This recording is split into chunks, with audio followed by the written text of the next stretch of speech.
도를 따르라 하는 제목으로 말씀을 선포하겠습니다. 우리 따라해 보겠습니다. 십자가의 도를 따르라. 오늘은 사순절 세 번째 주일입니다. 사순절은 영어로 렌트, 봄이라는 뜻입니다.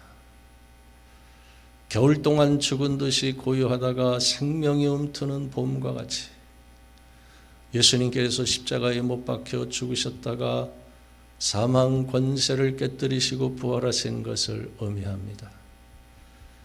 사순절은 부활절 전 주일을 뺀 40일 동안 자신이 지은 죄를 참여하며 겸허한 마음으로 부활절을 준비하는 기간인 것입니다. 사랑하는 성도 여러분, 사순절의 핵심이 되는 단어가 무엇입니까? 그것은 바로 십자가입니다. 우리 기독교의 상징인 십자가입니다. 오늘 본문을 보면 그 십자가의 도에 대하여 말씀해 주고 있는데 우리 함께 본문 18절을 다 같이 한번 읽어보겠습니다. 시작. 십자가의 도가 멸망하는 자들에게는 미련한 것이요 구원을 받는 우리에게는 하나님의 능력이라. 아멘. 당시에 고린도 교회 안에는 육신적인 성도들이 많았습니다. 바울이 말하기는 너희는 아직도 육신에 속한 자로다.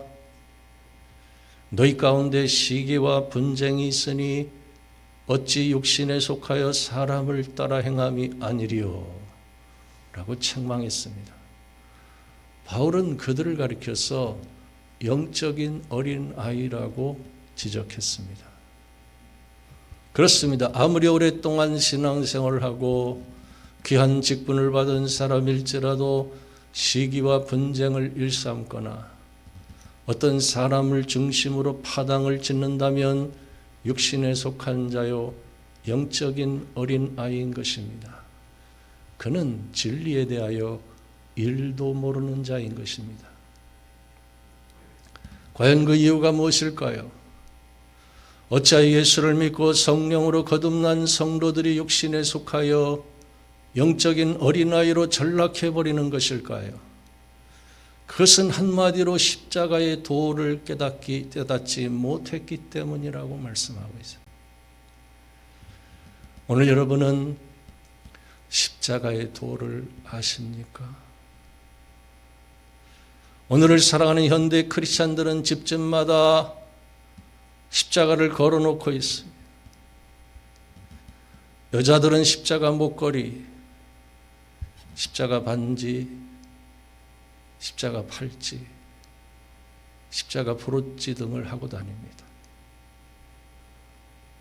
주일날 식사 시간이 되면 밥통을 열고 가장 먼저 주걱으로 십자가를 그리고 난 뒤에 밥을 푸기 시작합니다.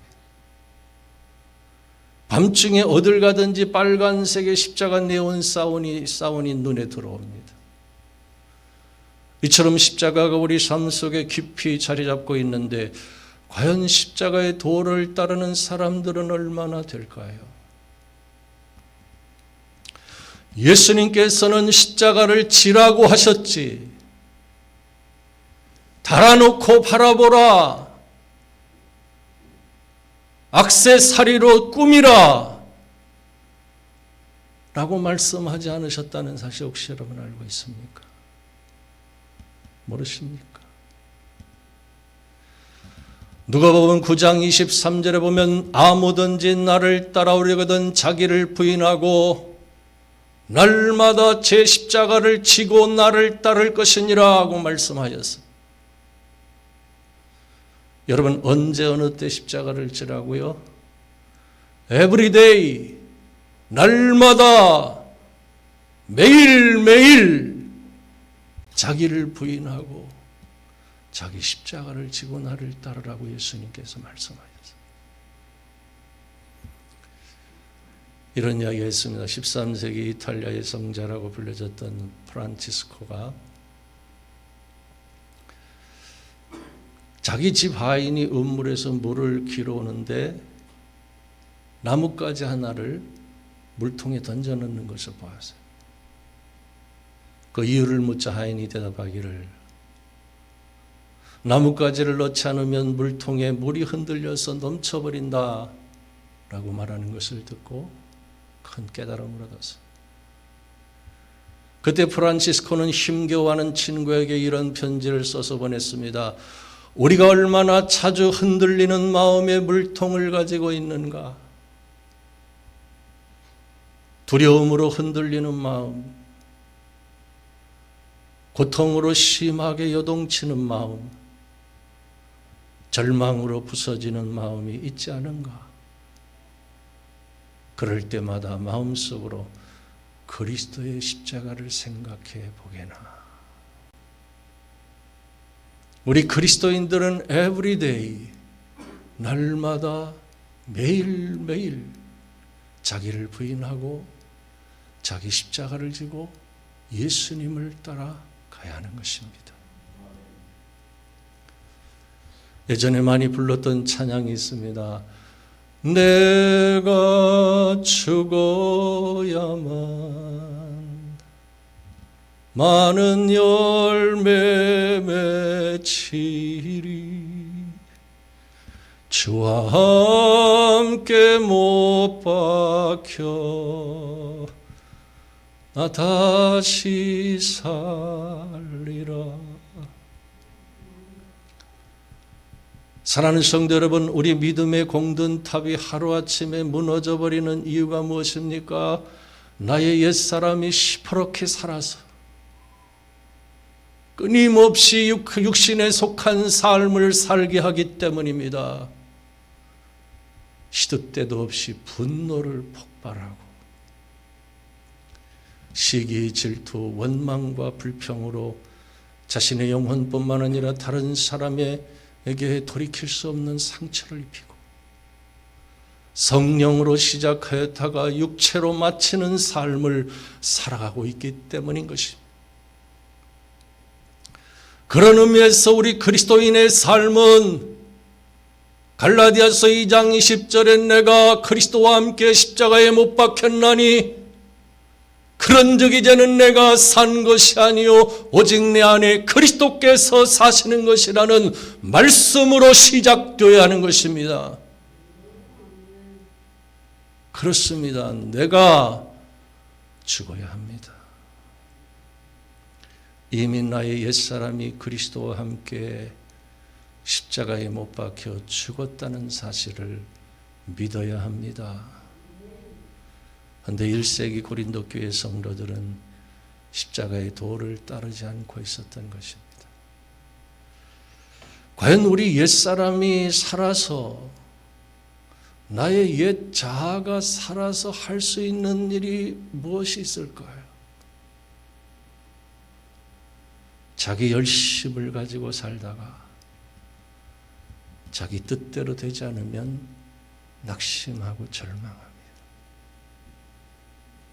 그러므로 복음주의 신학자 존 스토트는 이렇게 말했습니다. 참된 자기 부인은 자멸의 길이 아니라 자기 발견의 길이다 라고 말했는데 과연 우리가 무엇을 발견해야 될까요? 그것은 먼저 내가 자기 충족의 주체가 될 수 없다는 것. 내가 나를 안전하게 지킬 수 없고 스스로 나를 구원할 수 없다는 것을 발견해야 합니다. 자기 혼자만의 노력은 결국 고립과 두려움과 탐욕과 야만과 폭력으로 귀결될 수밖에 없다는 것을 깨달아야 합니다. 그것이 타락한 본성을 지닌 인간의 한계이기 때문입니다. 오늘 설교를 듣는 여러분 모두가 타락한 본성을 지닌 인간의 한계를 깨닫고 날마다 자기를 부인하고 자기 십자가를 지고 예수님을 따라가는 성도들이 되실 수 있기를 주님의 이름으로 축원합니다. 두 번째는 십자가의 도가 하나님의 능력이라는 것입니다.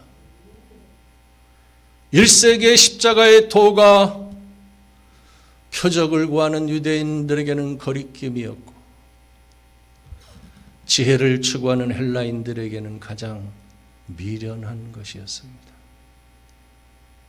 당시 고린도는 헬라인들의 도시였습니다. 헬라인은 지혜를 추구했기 때문에 철학이 크게 발전했습니다. 그러므로 세계적인 고대 철학자들 소크라테스, 플라톤, 아리스토텔레스 등 세계 철학의 기초를 쌓은 사람들이 모두 헬라인들이었습니다. 그런데 여기서 한 가지, 바울의 행적 가운데 아주 역사적인 사건이 있었는데 여러분 그것이 무엇인지 아십니까? 본래 바울은 당대 최고의 석학이었습니다. 그런 바울이 아덴에 있을 때 이런 유혹을 받았습니다. 나의 지식을 가지고 아덴에 있는 철학자들을 굴복시킨 뒤에 내가 복음을 전하리라. 항상 사람의 교만과 약점을 파고드는 사탄의 유혹에 넘어가서 그는 입에 거품을 물고 열변을 토하며 철학자들과 변론하기 시작했는데 그 결과가 어땠습니까? 바울은 가는 곳마다 선교의 열매를 맺고 주님의 몸된 교회들을 세웠는데 유독 아덴에서만 선교에 크게 실패하고 교회를 세우지 못한 채 고린도에 오게 되었습니다. 바울은 그때의 심정을 이렇게 밝혀주고 있습니다. 고린도전서 2장 3절에 보면 내가 너희 가운데 거할 때 약하고 두려워하고 심히 떨었노라. 그렇습니다. 아무리 위대한 사도 바울도 사탄의 유혹에 굴복하면 이처럼 약하고 두려워하며 심히 떨 수밖에 없는 것입니다. 하나 우리 하나님이 어떤 분입니까? 하나님은 모든 것을 합력하여 선을 이루게 하시는 분이기 때문에 바울은 이 치욕스러운 실패를 통해서 오히려 가장 위대한 진리를 깨달았습니다. 그것은 먼저 사람의 영혼을 구원하는 것은 오직 예수 그리스도의 십자가 복음 외에는 없다는 것과 또한 믿음의 역사가 사람의 지혜에 있지 아니하고 오직 성령의 나타나심과 하나님의 능력에 있다는 사실을 아덴에서의 스라린 실패를 통해서 깨닫게 되었다고 말씀합니다. 사랑하는 성도 여러분, 이것은 오늘날도 마찬가지입니다. 세상의 지식은 사람을 교만하게 하는 것이, 남보다 조금 더 배워서 안다는 것 때문에 교만해져서 헬라인들이 십자가의 도를 미련한 것으로 여겼던 것처럼 오늘을 살아가는 현대 지식인들이 기독교의 신앙을 외면하고 있는 것입니다. 그들은 기독교의 신앙은 민중의 아편이라고 말합니다. 기독교를 가리켜서 민폐 집단이라며 개독교라고 조롱합니다. 과연 그 이유가 무엇일까요? 십자가의 도가 멸망하는 자들에게는 미련한 것이요, 구원을 받는 자들에게는 하나님의 능력이기 때문인 것입니다.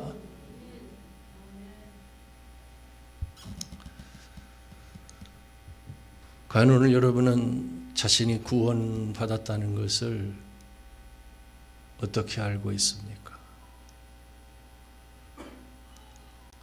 예수님의 십자가 사건은 우리가 믿을 때 임하는 확신과 능력인 것입니다. 예수가 믿어지고 하나님의 말씀이 믿어지고 십자가의 은혜가 믿어지는 것이 바로 우리가 구원받은 증거들인 것입니다. 일단 믿어지면 하나님의 말씀이 가장 큰 위로와 능력으로 임하기 시작합니다. 예수 그리스도의 십자가만 바라보아도 눈물이 나고 위로가 되며 확신이 생깁니다. 더 나아가서 나 혼자만의 위로가 아니라 원수된 자를 용서하며 축복하게 되고 하나님 아버지의 마음을 품고 죄인들을 바라볼 때 불쌍히 여기는 마음이 생깁니다. 그렇습니다. 이 모든 것들이 구원받은 증거인 것입니다. 그야말로 십자가의 도가 멸망하는 자들에게는 미련한 것이요, 구원을 받는 자들에게는 가장 큰 능력, 하나님의 능력인 줄로 믿으시기를 바랍니다. 사실 이런 믿음의 역사는 세상의 합리적인 지식만 가지고는 설명할 수가 없는 것이. 왜냐하면 우리를 향하신 하나님의 사랑은 이해하라고 주신 것이 아니라 믿음으로 받아서 누리며 살라고 주신 것이기 때문입니다. 오늘 여러분 혹시 사랑의 콩깍지가 씌워진 적이 있습니까? 한번 눈에 사랑의 콩깍지가 씌워지면 왜 사랑합니까? 이유가 무엇입니까? 물어볼 필요가 없는 것입니다. 그에겐 오직 한 가지, 그냥이라는 대답만 있을 뿐인 거예요. 나는 너를 사랑해. 나를 왜 사랑하니? 그냥. 사랑하는 성도 여러분, 오늘 저와 여러분이 하나님께 사랑받을 만한 것이 있습니까?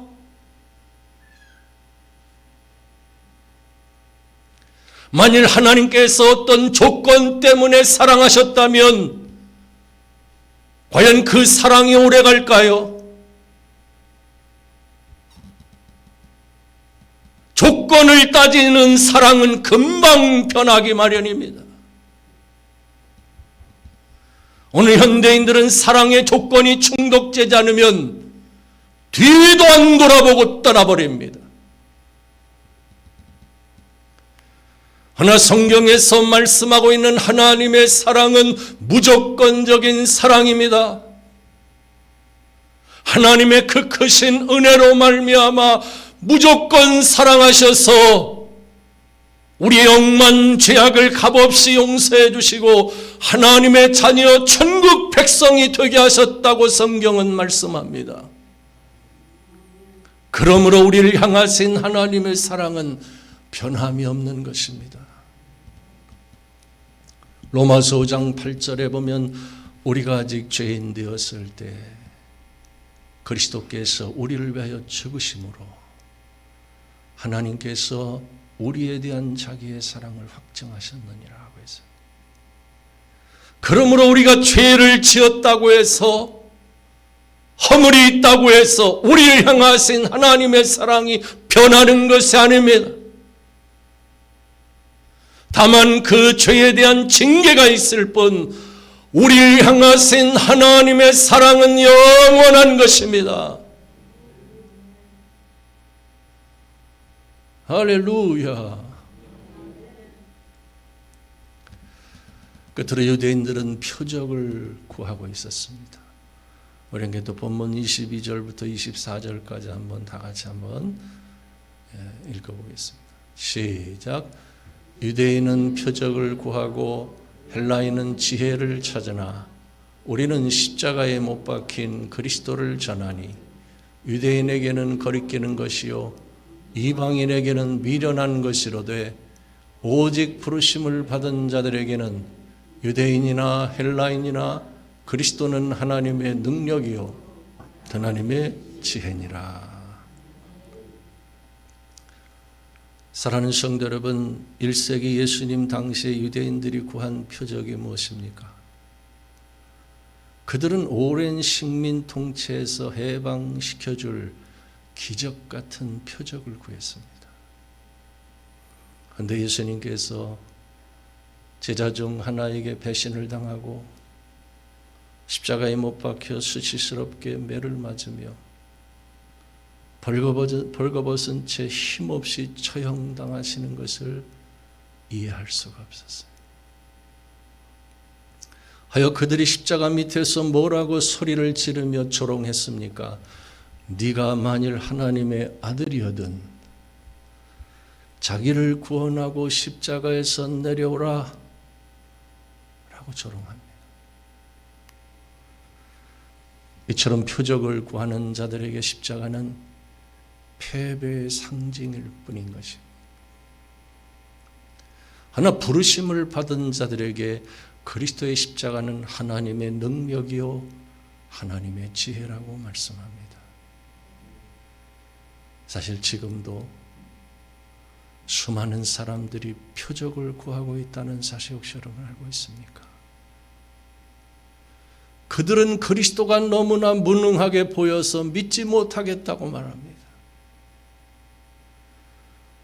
왜 병을 고쳐주지 않고 사업에 성공시켜주지 않고 내 기도를 들어주지 않느냐고 불평하며 믿음을 포기하는 사람들이 오늘날 얼마나 많습니까? 이런 사람들은 예수님이 자기 소원을 이루어지는 램프의 마법사 정도로 생각하는 사람들인 것입니다. 그러므로 예수님께서는 표적을 구하는 유대인들을 향해 악하고 음란한 세대라고 책망하셨어요. 그렇다면 유대인들은 어찌하여 표적에 목을 매는 신앙을 가졌을까요? 그들은 역사적으로 아수르, 바벨론, 헬라, 메데와 파사, 헬라, 로마에게 차례로 짓밟히며 식민 통치를 받고 항상 불안에 떨면서 살았기 때문입니다. 그것이 불안해하는 사람들의 특징인 것입니다. 하나님께서는 이미 우리에게 그 어떤 표적보다 더 큰 표적을 주셨는데 그 표적이 무엇입니까? 그것은 죄와 사망과 심판에서 구원해 주신 십자가의 표적인 것입니다. 그렇습니다. 하나님께서 죄인인 우리를 위해 독생자를 십자가에 못 박아 죽이신 표적보다 더 큰 표적은 없는 것입니다. 그러므로 우리는 더 이상의 표적을 구하기 전에 겸손한 마음을 구해야 하는 것입니다. 마태복음 11장에 보면 예수님께서 권능을 가장 많이 행하신 고을들이 회개하지 아니하므로 이렇게 책망하셨습니다. 화 있을진저 고라시나 화 있을진저 벳사다야 너에게 행한 모든 권능을 두로와 시돈에서 행하였더라면 그들이 벌써 베옷을 입고 재에 앉아 회개하였으리라. 그렇습니다. 하나님께서 우리에게 주신 은혜를 붙잡고 회개했다면 우리의 삶은 이전보다 더 큰 능력이 나타났을 것입니다. 우리 힘으로 쟁취하려다가 낙심하고 절망하는 삶이 아니라 넘치는 하나님의 은혜와 복을 누리면서 살고 있을 것입니다.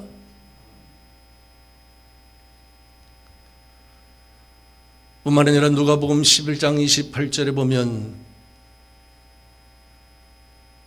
표적을 구하는 것보다 오히려 하나님의 말씀을 듣고 지키는 자가 복이 있느니라 라고 예수님께서 친히 말씀하셨어요. 사랑하는 성도 여러분, 강단에서 선포되는 말씀을 듣고 지키는 믿음을 가지시기 바랍니다. 개인적으로 하나님의 말씀을 읽고 묵상하며 지키는 믿음을 가지시기 바랍니다. 표적을 구하는 것보다 하나님의 말씀을 듣고 지키는 자가 복이 있는 것입니다. 기도하겠습니다.